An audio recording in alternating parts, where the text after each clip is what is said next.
Amerika Serikat menjatuhkan bom atom di kota Hiroshima.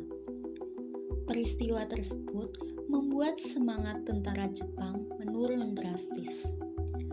Sehari setelah kejadian tersebut, pada tanggal 7 Agustus 1945, BPUPKI resmi berganti nama menjadi PPKI atau Dokuritsu Chunbi Chosakai. Perubahan tersebut dilakukan untuk menunjukkan keseriusan dalam mempersiapkan kemerdekaan Indonesia. Kemudian, pada tanggal 9 Agustus 1945, bom atom kedua dijatuhkan di Nagasaki. Dampaknya, Jepang menyerah kepada Amerika Serikat dan sekutunya. Pada hari yang sama, Insinyur Soekarno, Dr. Andes Muhammad Hatta, dan Dr. Rajiman Weddiodiningrat diterbangkan ke Dalat, Vietnam.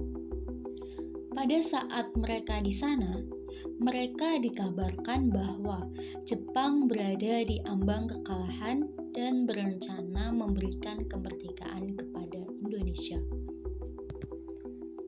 Pada tanggal 10 Agustus 1945, Sultan Syahrir mendengar kabar melalui radio bahwa Jepang telah menyerah kepada sekutu. Kemudian, pada tanggal 12 Agustus 1945, Marsekal Terauchi memberi informasi bahwa Jepang akan memberikan kemerdekaan kepada Indonesia. Namun, Jepang menginginkan agar proklamasi dilakukan pada tanggal 24 Agustus 1945. Marsekal Terauchi telah mengatakan bahwa kemerdekaan Indonesia akan diserahkan pada tanggal 24 Agustus. 2 hari kemudian, setelah Insinyur Soekarno, Dr. Andes Muhammad Hatta, dan Dr. Rajiman Weddiodiningrat kembali dari Dalat, Sultan Syahrir mendesak agar kemerdekaan segera diproklamasikan. Akan tetapi, Insinyur Soekarno memilih berhati-hati dan mempertimbangkan situasi politik saat itu. Pada tanggal 14 Agustus 1945, Jepang secara resmi menyerah kepada sekutu di atas kapal USS Missouri.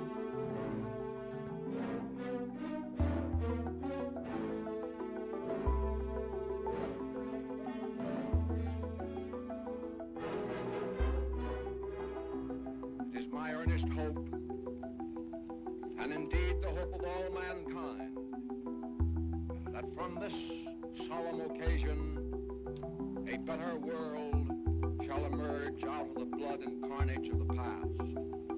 A world founded upon faith and understanding.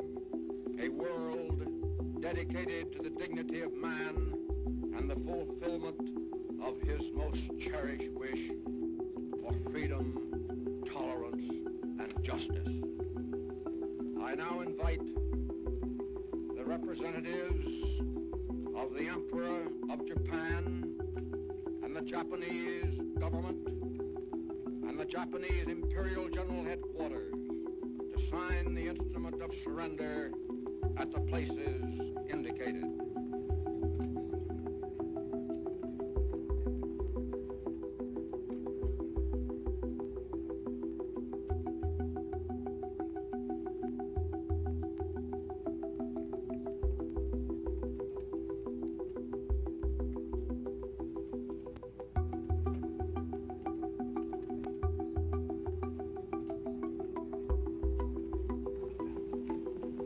The Supreme Commander of the Allied Powers will now sign on behalf of all the nations at war with Japan.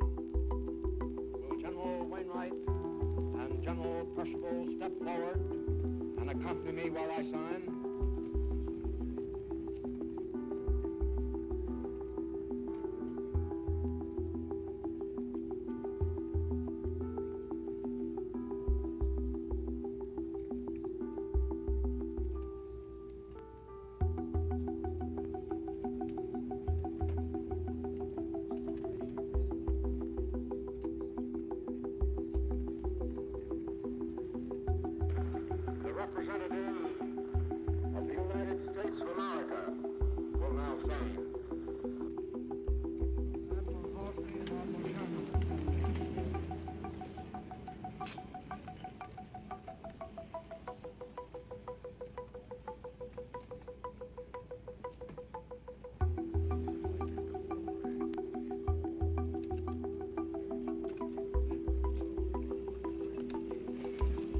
us pray that peace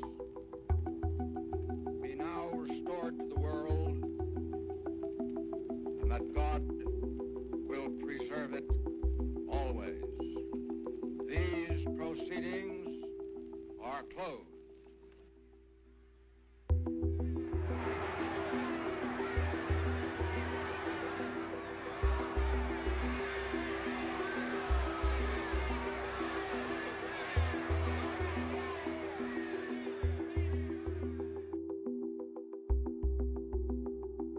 Untuk mempercepat proses kemerdekaan, pada dini hari tanggal 16 Agustus 1945, golongan muda membawa Insinyur Soekarno, Fatmawati bersama bayi mereka yaitu Guntur, serta Dr. Andes Muhammad Hatta ke Rengas Dengklok. Di sana terjadi perundingan antara golongan muda dan golongan tua mengenai percepatan proklamasi serta penyusunan naskahnya. Penyusunan teks proklamasi dilakukan oleh Insinyur Soekarno, Dr. Andes Muhammad Hatta, dan Master Ahmad Subarjo di Rumah Laksamana Tandasi Maeda, tepatnya di Jalan Imam Bonjol nomor 1. Proses penyusunan berlangsung singkat dari pukul 2 hingga pukul 4 dini hari. Pada tanggal 17 Agustus 1945, Indonesia secara resmi memproklamasikan kemerdekaannya. Proklamasi. Kami, bangsa Indonesia, dengan ini menyatakan kemerdekaan Indonesia. Hal-hal yang mengenai pemindahan kekuasaan dan lain-lain diselenggarakan dengan cara saksama dan dalam tempo yang sesingkat-singkatnya. Jakarta, 17 Agustus 1945, atas nama bangsa Indonesia, Soekarno Hatta. Pada keesokan harinya, pada tanggal 18 Agustus 1945, Undang-Undang Dasar 1945 disahkan dan Pancasila dituangkan dalam pembukaan Undang-Undang Dasar 1945. Isi proklamasi kemerdekaan sejalan dengan semangat yang tertuang dalam Piagam Jakarta pada tanggal 22 Juni 1945. Namun, terdapat perubahan pada rumusan Pancasila. 7 kata dalam sila pertama yaitu ketuhanan dengan kewajiban menjalankan syariat Islam bagi pemeluk-pemeluknya dihapus dan diganti menjadi ketuhanan yang Maha Esa. Perubahan tersebut dilakukan untuk menjaga persatuan bangsa Indonesia yang majemuk.